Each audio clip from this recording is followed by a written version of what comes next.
It's interesting. Last episode, when we talk about the discipline behind a woman's taste, many of you messaged and saying actually that it felt like a mirror, a soft reminder of the parts of you that you've always knew they were there and you carried but didn't have a name for it. And it made me think about the natural next step in this journey. So let's start from this. Taste on its own can't really survive without something beneath it. Something that actually protects it, holds it, gives it shape. And that something, even if we rarely talk about it really openly, actually, is some sort of emotional boundaries. Not boundaries in a very defensive, harsh, stay away from me sense, but I'm really talking about the elegant kind. The boundaries that don't push people out but keep you intact, like the boundaries that allow your softness to stay softness and let your taste, your presence, your identity remain untouched by the chaos that happens around you. And there's a quiet beauty in a woman who actually knows where she ends. And the truth is, emotional boundaries are never loud. You don't need to give a disclaimer to everyone. They don't really announce themselves. They don't require a lot of effort, explanations, and not even demanding respect. They just inspire it. So, elegant boundaries aren't built through confrontation.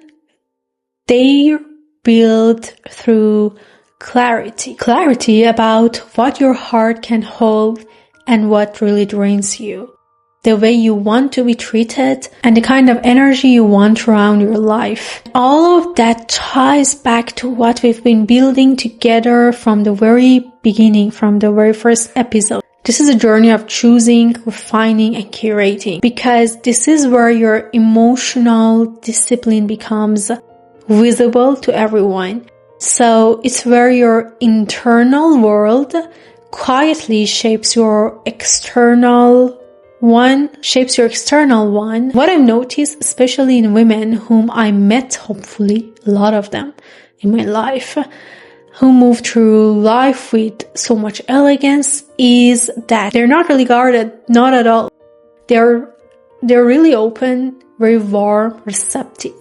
But they have a kind of softness that isn't available to everyone. Like, it's filtering certain people out. It's super complicated, I know, but like their emotional world isn't a marketplace, it's something you step into slowly and respectfully and intentionally. So, that intentionality is a boundary. People often mistake boundaries for distance. But truly refined boundaries create invitation, not distance. Communicate. If there is a fence, that is the gate. I welcome connection, but not at the cost of losing myself. And that, honestly, is one of the rarest forms of feminine maturity, I can say. Boundaries shape everything. The way you love, the way you rest, and how you spend your time, and the way you handle a conflict. All of them, they make you less reactive and more responsive. And they protect you from carrying emotions that actually don't really belong to you. Because I think if we are being honest with ourselves, so much of the exhaustion women feel today, especially, isn't from doing actually too much. It's from feeling too much that isn't really ours. I mean, they are other people's urgency, other people's expectations, their insecurities, their projections on us, their chaos. And without boundaries, your emotional life really starts looking like a house with open doors, like anyone can walk in, sit down, leave a mess and walk out. And then what you do, you're the one left picking up after them, is that really what we want here? No, for sure. Women with cultivated taste, the kind we talked about, specifically in last episodes, they don't really live like that. Not because they are unkind or detached, but because they understand the value of their time, of their presence, of their emotional space. They just simply understand that the generosity without boundaries becomes depletion, and emotional openness without a proper discernment becomes like a burden, a self-loss. So elegance isn't just in how you present yourself, it's more in how you protect yourself. And sometimes protecting yourself looks incredibly gentle, and we are not getting into war with others. We are not getting ourselves ready for war here, for sure. And it looks like slowing down before answering, like saying, I need some time to think, like stepping back when something really feels heavy for us. Boundaries don't make you really harder. They make you much more clear. And clarity is one of the most magnetic qualities a woman can have. When you have boundaries, your relationships become healthier without needing to over-explain everything, without the need to justify everything, without the need to complicate conversations every day and every week. And your time naturally organizes itself. Your emotional life becomes so much lighter, and your energy becomes more consistent. Your presence, the thing people always talk about, becomes magnetic. So you have a much more stronger presence. Start noticing the difference between your current situation and your past, and you see the difference between responsibility and the emotional labor actually you had in the past.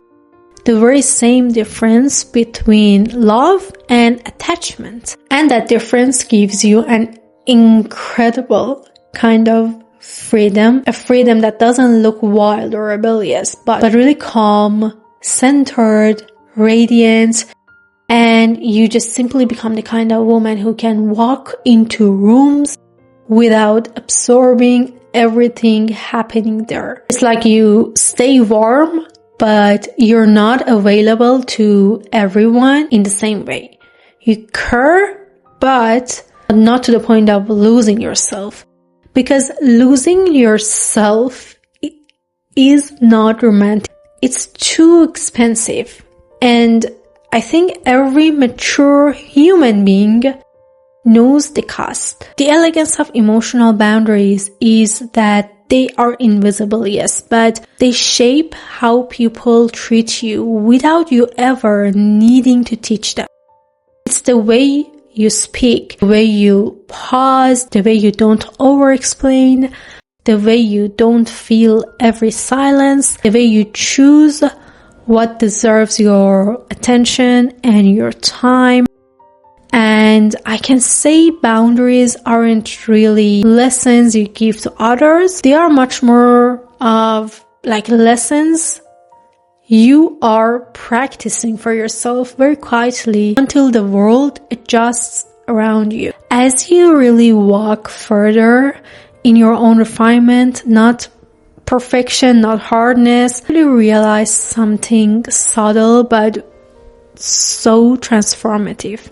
The right people don't just respect boundaries, they relax into them. The truth is, good people feel much more safer around anyone who knows herself. Ambitious men, grounded friends, elegant women, they all feel it. Your presence becomes a structure that stabilizes your room, the room that you're in. And this is the part of conversation that I actually want to leave you with today. Boundaries are not walls, they are doors, and you decide who walks through them. Thank you everyone for listening to this episode. I wish you enjoyed this episode.